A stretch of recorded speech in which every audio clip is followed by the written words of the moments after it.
먼저 이낙연 캠프의 선대위원장이시죠. 더불어민주당 설훈 의원을 연결합니다. 의원님 안녕하십니까? 예, 민주당의 설훈입니다. 반갑습니다. 예, 자 이번 주말이면 호남 경선 결과 나올 텐데 많이 긴장되시죠? 뭐 긴장이라기보다도요, 호남인들에게 특유의 정의감이 발동되어서 우리 이낙연 후보를 선택하지 않겠나 생각하고 있습니다. 그렇군요. 그럼 경선 결과 어떻게 예상하고 계십니까? 지금 그 호남 분위기 확 바뀌고 있거든요. 예, 굉장히 지금 강하게 이 이낙연 후보를 지지하고 있는데 이게 결국 효과로 나타날 거라 생각합니다. 그래서 이게 지금 대장동 문제가 큰 이슈가 돼 있어가지고 예, 이재명 지사는 지금 이치가 좀 안 맞는 말을 했어요. 대장동 문제가 당군 일의 최대 치적이라고 주장했거든요. 예. 그게 지금은 갑자기 국민의힘 게이트라고 좀 변형됐습니다. 그래서 이것도 말이 안 되고 자기 말로는 당군 일의 최대 치적이라고 주장하는 근거가 민간 개발 방식으로도 이게 5,500억 이상을 확보할 수 있다고 주장하거든요. 예. 개발 전문가들은. 그래서 이거는 오히려 안 맞다. 이 하천 대유를 중심으로 해 몇몇 사람이 수천억 폭리를 취할 수 있도록 이걸 설계한 사람이 이 유동규라는 성남도시개발공사 당시 기획본부장이기 때문에 예. 이건 이재명 지사 측근이죠. 이런 설계를 한 사람은 대외적으로 무조건 책임을 져야 된다. 이재명 지사가 솔직하게 자신의 각오를 사과해야 돼요. 국민들 앞에. 그건 내가 잘못했다. 예. 그런데 지금 와서 이게 국민의힘 게이트 뭐 그런 부분이 좀 보입니다. 그러나 어떻게 당군 일의 최대 치적이 국민의힘 게이트로 변하느냐 이거예요. 이 부분에 대해서도 사과를 해야죠. 어쨌든 이제 당시 부동산 사정은 안 좋았고 부동산 시장이 갑자기 좋아졌기 때문에 이익이 커졌다고 주장하지만 그럼에도 불구하고 결과론적으로 이재명 지사의 사과가 필요한 부분이다. 이런 말씀이신 거군요. 제대로 대처를 하려면은 일단 사과부터 하고 그게 우리 당을 살리는 길이라고 생각하고 이재명 문제가 아니에요.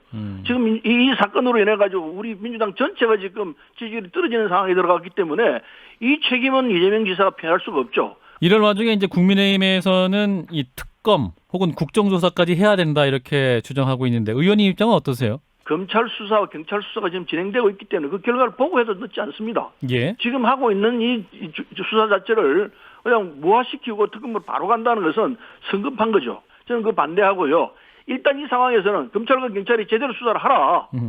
제대로 못하면 그때 특검으로 들어가야 합니다. 예, 그렇군요.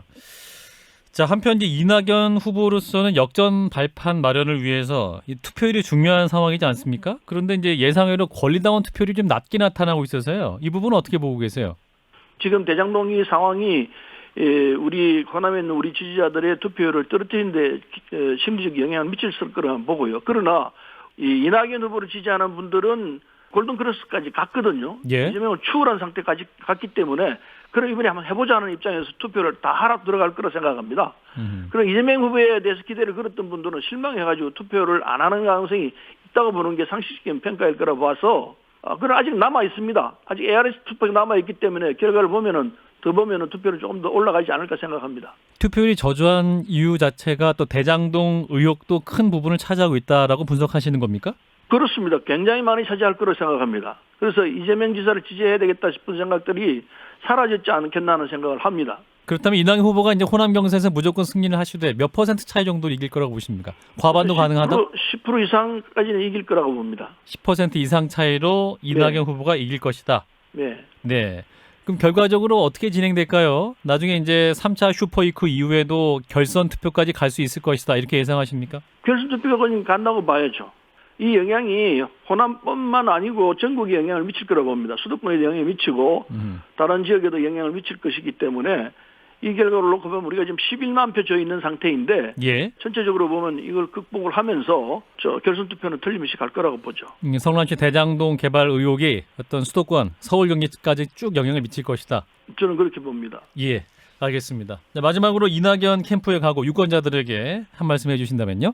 이 지금 결과를 보면은 본선에서는 아주 근소한 차이로 여야가 싸울 거라 봅니다. 예. 그렇다면은 본선에서 흠이 없는 사람이 나오는 것이 가장 전략적으로 올바른 선택이 된다고 봅니다. 본선 경쟁력을 따져서 후보를 정하는 지혜가 필요하죠.